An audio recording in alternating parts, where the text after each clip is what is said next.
Raha tanteraka ao omaly kosa ny fanamariana ny fetim-pirenena ho antsika teto Madagasikara amin'ny faefatra ambin'ny folon'ny volana Jolay kosa no hanamarika izany ry zareo Frantsay raha ny nambaran'ny minisitra ny fiarovam-pirenena malagasy dia isy ny folo alin-da malagasy andray anjara ao anatin'io fety Frantsay io. Nanotrina ny folo alin-da malagasy tao anatin'ny lanonam-pankalazana ny 20 jona ny miaramila Frantsay ary isany koa ny avy amin'ny folo alin-da malagasy andray anjara amin'ny matso izay ho tanterahana ao amin'ny Champs-Élysées ny 4 jolay amin'ny fetim-pirenena Frantsay. Ny 4 jolay izay ankalazana ihany koa ny fahazatoana ny atombohan'ny ady lehibe voalohany tamin'ny 1790. Raha ny mikasika ny faefatra ambin'ny folo jolay dia ny tenako izay ministra ny fiarovam-pirenena nitendreny fitondram-panjakana isolo tena ny fanjakana malagasy. Fanampin'izay dia isy saina malagasy anao matso amin'ny Champs-Élysées zany amin'ny 14 juillet izay entina lieutenant anankiray 6 officier anankiroa miaraka aminy.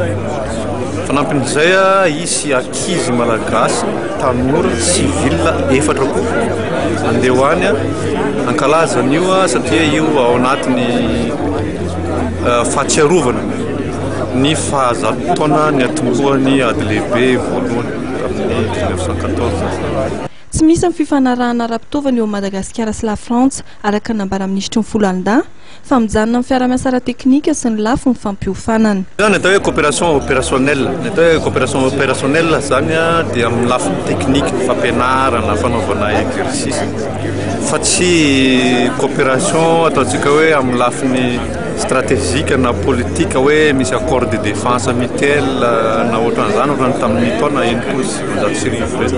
Ty zany tena lafiny teknika fotsiny zany dia araky ny fangatahantsika hoe inona ny ilaitsika hoe fanofanana ohatra ilaitsika aminy na ko satria tsika mbola tsy dia manana fitaovana tahaka ny roplanina sambo anaovana fiofanana na ilatsahan'ny mpilatsaka amin'ny elinainy dia tsy maintsy miara-miasa amin'ny olo-kafa tsika hafandray le hoe accord de défense collective ohatra FSADEC na ohatran'izany zany indray resaka aminy. Araka ny fanao ray andro tao aorianan'ny 20 jona dia misy hatrany ny fanolorana mari-boninahitra ho an'ny folo alin-da malagasy Frantsay. Ka tamin'ity dia miaramila Frantsay 7 no nitoloran'ny fitondrana malagasy mari-boninahitra androany teny amin'ny ministèran'ny folo alin-da.